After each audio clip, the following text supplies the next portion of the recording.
But one thing I do remember is that the Super Rugby Final happened at the weekend. Oh, it didn't all. Oh me, oh my.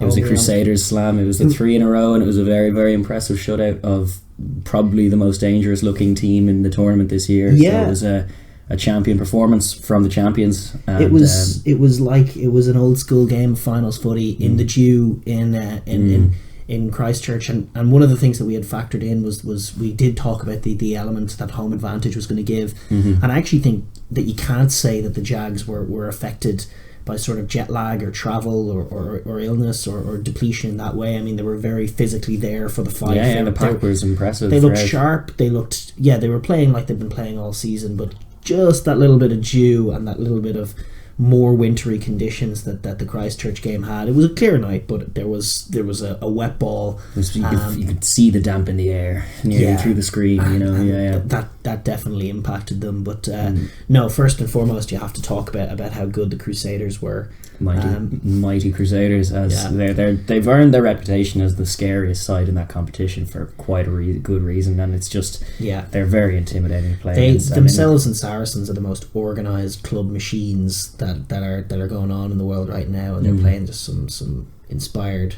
really good rugby. Like even things like the way Enor went in the centre with the way with Crotty jumping out, and then just the massive defensive undertaking that those boys had to do with a combination that's not as tried and true and tried and trusted, and good Hugh slotting inside him, and it just worked really well. They were shutting down what was a very, very impressive attacking side that did have a lot of ball and created a lot of chances, and were definitely, despite the scoreline 19-3 obviously it finished, which is clear daylight between the sides, but there were moments where the Jags created those chances and just couldn't get them down. Those wingers, those wingers are having a great game, but for the one bounce of a ball or one revolution of a ball, it just wasn't there for them. There's no question, the Crusaders didn't have it all their own way. But one of the key difference makers, I thought, and we spoke about last week, the sort of even just aesthetic difference from a viewpoint of Quesada alone in his coaching box, and then the Crusaders with their almost team full of coaches, almost like 15 guys in the back room looking over things. And I think you really did see the attention to detail that the Crusaders have. I mean, they were ready for everything that the Jags threw at them with ball in hand. And now, while Matera with a few classy plays did get a little purchase on George Bridges' wing and put it wasn't Moyano, it was Maroney through on that side a few times, but for the most part they were shutting it down, and there were a few excellent sequences of play where the Crusaders just knew exactly what they were doing. They were shooting from the outside in, they maintained their width, but they shot, and then they anticipated the chip through and backed Bryn Hall to cover it, and he did it on a fair few occasions, and it played out like the Crusaders defence coach would have drawn it up in the room. They knew exactly where the Jags were going to go. They were ready for it, and there were a good few chances that, rather than the Jags just missing them, there were an awful lot of cases where they just couldn't break down the Crusaders D, and that was where Crusaders were most impressive. I mean, they probably got the edge of the forward battle. They definitely owned the scrum. Had some issues at line-out time, but the biggest difference is when the Jags had the ball, they were outstanding. And actually, Crusaders were probably at their weakest when they themselves had the ball. They were a little bit error-strewn. They did end up getting the clinical scores, but it was their overall game management that was most impressive, and that the Jags, for all of their flair, didn't really have as rounded a game you would need to go over there and win against a Crusaders side in the final. Yes, indeed, which is as rounded a team as they come in that competition, because normally you're looking at sides that have great potential somewhere, but are also, there are huge deficits all around, compared to the Crusaders, where it feels like, and we've even mentioned this in terms of how they often don't get the reflection in the All Blacks camp, as they obviously do have good representation, but it often feels like there are a few hard cases that you could make always in terms of omissions, because you're just looking at the Crusaders be awesome all year, but it's one of those ones where just collectively, more so the team as an organised unit just performs exemplary. It's less about individuality in it, because the team is so organised and so focused on what an opposition side coming there, the detail that, like you say, that goes into studying and breaking down what they have to bring means that the Crusaders paint many pictures over the course of the season of completely different ways. Like against certain teams, you're thinking like the Rebels earlier on, then they do showcase their ball in hand and run in a load of tries against that team, as well as shutting them out comprehensively. But it's just like, and then in oppositions that are a bit more physical than that, they don't mind going there to discourage them as well, like taking on a few mauls when it really isn't often their game, just to kind of get that psychological edge. They have all these kind of little nuances that are part of the game. That Steve Hansen element to them, where they feel that they can take on a team at their own game, but it is a dangerous game, and it can get caught, like the All Blacks last November trying to take Ireland on up front, playing Ireland where they're at their most and England even the week before. It was a curious, like it felt like playing their own game would have been probably wiser course. But that's what I like so much about the Crusaders coaching ticket, is that they've gone a step beyond, and they looked at that Jags game and they thought, how are we going to take this game to a place where the Jags aren't going to be able to win it? And the conditions certainly helped, but they played a tight game. They owned the kicking game. Richie Mo'unga again, just another putting his hand up. Well, it's not his hand has been up for the last 2 years. It was another just very solid performance, and you saw the holes then in the kicking game from Cabelli and Diaz Bonilla, who, like, both of them had some very poor kicks, and just generally speaking, they literally kicked the ball, I don't know how many times, but plenty of times. I'm sure some stats men will tell you exactly how many, but they had literally one successful kick, I think, which was Buffelli in the second half, and nothing came of it, but he had it up and under Rob Kearney style that he booted down and then gathered, and he hadn't really been in the game up until that point. It was just at the start of the second half, and he did get in it a bit more and probably needed to be in it a bit more, but generally speaking, that exit strategy from the Jags just wasn't good enough, and so they were having to work really hard to get out of their territory. And even in those early exchanges, I know ultimately the Jags had more possession, you felt like the Crusaders were already making them do a lot of work. And not in the areas they want to. Like things like a Buffelli being frozen out, that's not the picture that the Jags wanted off in the first half. Having a quiet outside back who's quite a talisman for you, that's much more the Crusaders' idea than the Jags. And it was just a great example of them doing things exactly right and taking the danger men out of the game, shifting the focus, making them play from deep a bit more often. And some of those exit kicks were hideous, to be honest. We didn't even draw attention to that, but Cabelli has been guilty of that on occasion. When it's not going well, loose and just random like nonsense kicks do come out. In the second half, Diaz Bonilla was exactly the same. There were some shockers straight to Havili and the Crusaders back three, it was totally a losing picture. So the kicking game was massive for the Crusaders, and actually the scrum as well was huge. In the second half, that was the big penalty generator that was moving the Crusaders down the pitch. Just whenever the game was breaking up, there was a scrum, and more often than not a Crusaders penalty was coming from it.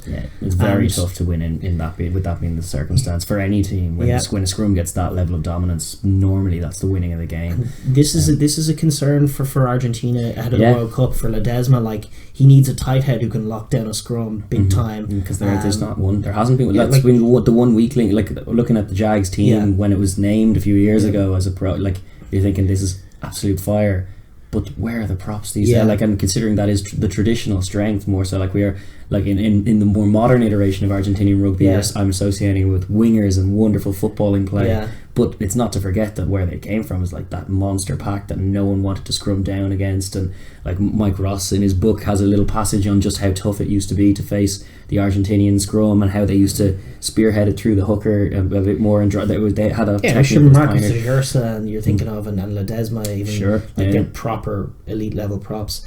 And nowadays they're really getting bullied very often. And while Joe Moody is a good scrummager, he's test level, but he's not as destructive as some of the massive well, indeed, like, I mean, they're going to have to scrummage against Mako Vunipola at the World Cup.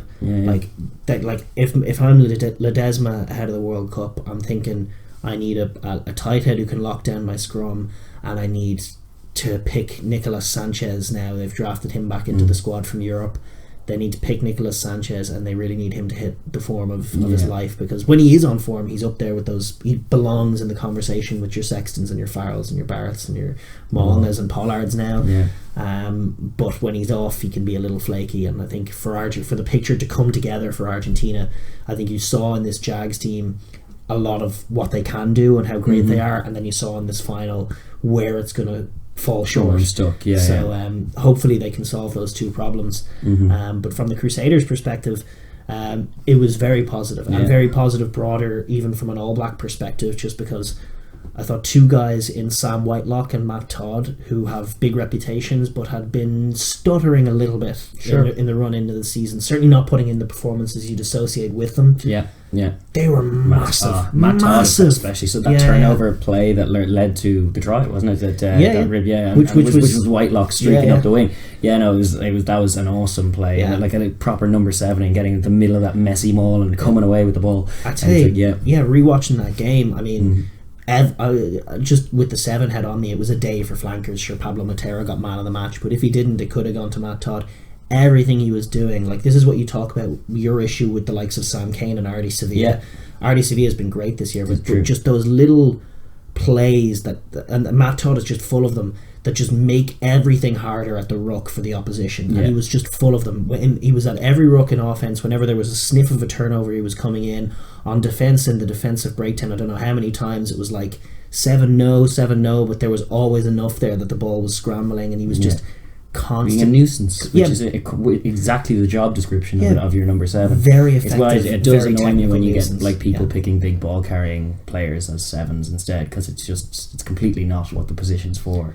They do have a more breakdowny and a more loose ball carrying tackling flanker in South Africa, but they pack down as left flank and right flank, so it's a little different over there. And I think 6 tends to be more open side over there. You'd often see Francois Lowe wear 6, which is even though he's a quintessential 7 in my eyes, in terms of the definition I'm just putting forward.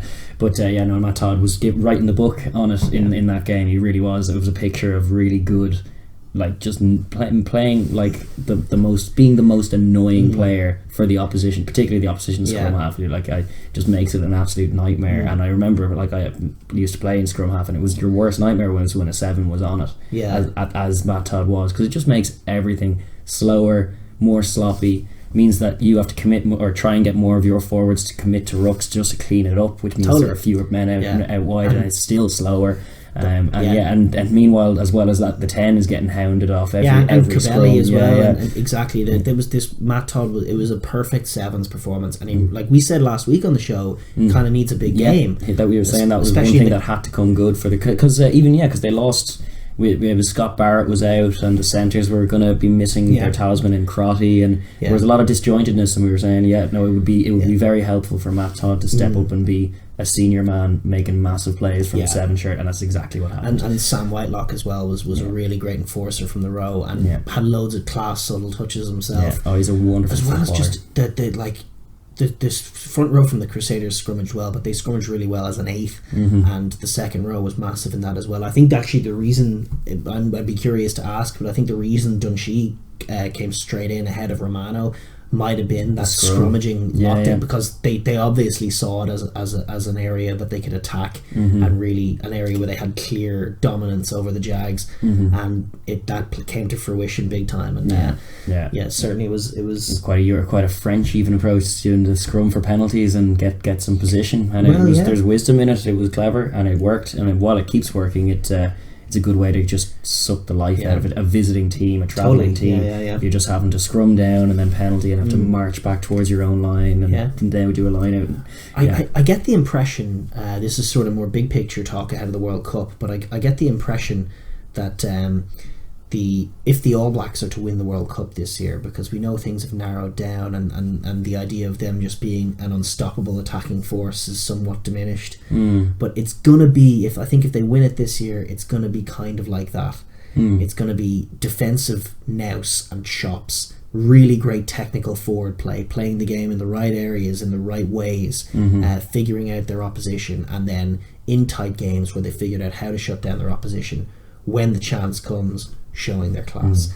And that's what's funny actually about how Scott Robertson was talking about what Ronan O'Gara brought, because he's only been there for 2 years and they've fundamentally changed their approach to defence since then. Like, it used to be watch the ball. No, it used to watch the man. So it was man-to-man coverage, not watching the ball. And then they completely opposite. Completely did for the Chiefs though, that man-to-man tactic. The first year that they were the Chiefs were the big rivals. But it meant that they were covering all the passing lanes. Exactly, all the tracking runs. It works really well in New Zealand as a style, because there's so many tracking runners that they really all need to be followed. And actually, you can see Northern Hemisphere Ds get caught by that sometimes, just ball watching, and then all of a sudden there's 2 or 3 guys on the inside who aren't being followed.